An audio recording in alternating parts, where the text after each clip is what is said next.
detailed the precedent events that would occur prior to his second coming. And his answer to them, these four guys, is so important it's recorded in 3 of the 4 Gospels, in Matthew 24 and 25, Mark 13, and Luke 21 and 22. But he opens and closes that briefing with a repeated admonition. Take heed that no man deceive you. And that occurs in Matthew 24:4, and you'll find it's the theme of the entire presentation. We're dealing here in spiritual matters, and the attempt of the enemy will be to deceive us. But in the middle of this briefing, about verse 37 of Matthew 24, Jesus makes a very strange remark. He says, but as the days of Noah were, so shall also the coming of the Son of Man be. Now, in the context there, what he may have been alluding to is simply that it'll be business as usual until, just as it was business as usual until Noah and the ark, it'll be business as usual until he returns. And most people who read that passage assume that that's all he meant. It's just that it's going to come as a surprise. And yet, there are many scholars from the context, the details of that passage, feel he was giving us a hint of something deeper. And we really won't understand what he's talking about unless we understand what the days of Noah were like.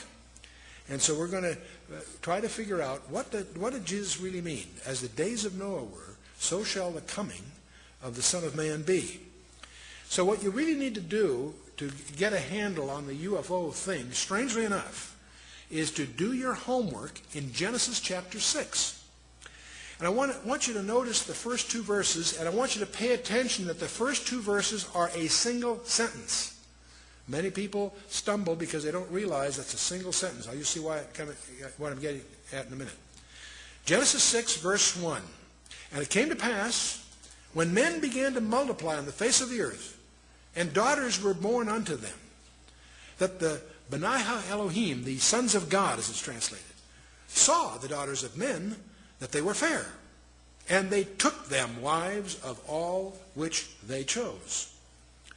1 verse. Now the question is, this strange phrase, sons of God, that can mean anything to us. Let's find out what the text really means, sons of God. What it is in the Hebrew is, remember, Hebrew goes from right to left, so if you're watching the slides here, remember all languages go towards Jerusalem. Nations that are east of Jerusalem go from right to left, the language. Nations that are west of Jerusalem go from left to right. So just breaking, so Hebrew, Aramaic, Arabic, Sanskrit, whatever, they go right to left. Anyway, so if you're reading the Hebrew here, recognize it goes from right to left. Benaiah Elohim, the sons of the God. Now, sons of God, Benaiah Elohim is a term that's always used of a direct creation of God. Adam was a direct creation of God. You and I, in the natural, are not. We're sons of Adam. That's our problem. That's what the book of Romans is all about. And but as many as received him, to them gave he the power to become the sons of God. The term has technical meaning in the New Testament as well as the Old. In the Old Testament, this term in the Hebrew, in Job 1:6, Job 2:1, Job 38:7, is always used of angels, because they are a direct creation of God. In the New Testament, also, Luke 20:36. Also, the book of Enoch. Now, don't misunderstand my use of this as a citation here. The book of Enoch was very popular from about the 2nd century before Christ to the 2nd century after. It is not an inspired book. I wouldn't treat it that way, but it is useful in understanding the vocabulary and the grammar of the time. And clearly in the book of Enoch, this term is used there also to refer to angels. And it deals with it greatly. The Septuagint, this is the translation of the Hebrew scriptures that went from Hebrew to Greek. If you were a Jew living in the time of say, the 2nd century before Christ, the enforced language worldwide, the commercial language, was Greek. Thanks to Alexander the Great and following, that was the common language. If you were a Jew in business anywhere in the world, you had to speak Greek to survive. You may have known Hebrew for religious purposes, but Hebrew was to the Jew in those days what Latin is to a Catholic today, basically a language for religious purposes. So one of the things, if you were Jewish in those days, what you would have liked to have had is a copy of the what we call the Old Testament, the Tanakh, in Greek, so he could read it. And because of that, under Ptolemy Philadelphus, he funded the translation of the Hebrew Scriptures into Greek, started about 285 BC, finished about 270 BC, and the result of that work product, he got 70 of the top scholars. The word Septuagint is just 70, a fancy word for a Greek word for 70. He got the 70 top scholars to do the translation. It took about 15 years. And the result of that we have copies of. And it's known as the Septuagint translation of the Old Testament. And it gives us the benefit of the precision of Greek on some of these issues. So it's a very, very powerful resource for scholars. And the Septuagint also makes it clear that we're dealing here with angels, as we think of them.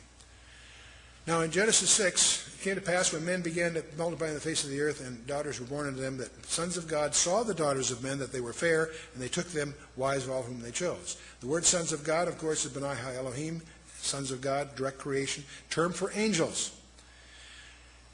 Saw the daughters of men. Now, by the way, what that really says in the Hebrew is Banath Adam, daughters of Adam. I mention this because there have been contrived some strange interpretations of this passage that are commonly taught in most seminaries. And it's tragic because there's a view of this passage that has no scriptural support. And we'll talk about that because you'll run into it. Many people think that this is strange stuff, and it is strange. It's even stranger than most people realize. So, now when you get down to verse 4 of Genesis 6, it says, there were Nephilim in the earth in those days, and also after that, when the sons of God came in unto the daughters of men, and they bare children to them, the same became the mighty men which were of old, men of renown. What this verse seems to indicate is that these Nephilim were offspring of a strange union. The sons of God, these are angels according to the Hebrew precision here. They came in unto the daughters of men. Daughters of Adam, incidentally. This is not just Cain and Seth and any of that. This is these are daughters of men. And they bear children to them. It's those children that are the Nephilim. Now, what on earth is the Nephilim? That word, Nephilim, is a key word. We're going to talk a lot about that. Nephilim means the fallen ones. It comes from the verb nephal, which means to fall, be cast down, to fall away, to desert. That's what a Nephilim is, a deserter, in a sense. What the passage portrays, and it's very difficult for many people to absorb this, it portrays fallen angels. These are not the good guys. Remember when Satan fell, a third of the angels fell with him. Not all of them, but a group of them, apparently, and we'll talk more about this in a minute, chose to try to create a hybrid race by I don't know the technology. I'm not going to get into that. But they apparently were... See, angels can't multiply. Angels are eternal. Reproduction is a process for mortals. But at the same time, Satan's got a problem. A third of the angels fell with him, so he's got a deficiency of 2 to 1 in any war that comes in, right? He's got to find a way to strengthen himself. This is just a conjecture that floats around. Now, the offspring of Nephilim, they're also called the Hagibarim, the mighty ones.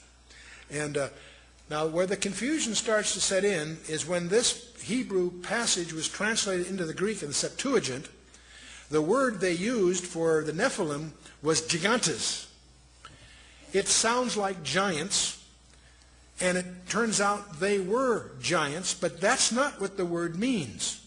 Gigantes comes from gigas, which means earthborn. So in the Hebrew, they're called the fallen ones. In the Greek, they're called the earthborn. And so let's keep that in mind. The fact that they were giants is like a pun. Yes, they were giants, but that's not what the word means. It carries a different meaning. Let's go on a little further in verse 9 of Genesis 6. It says, these are the generations of Noah.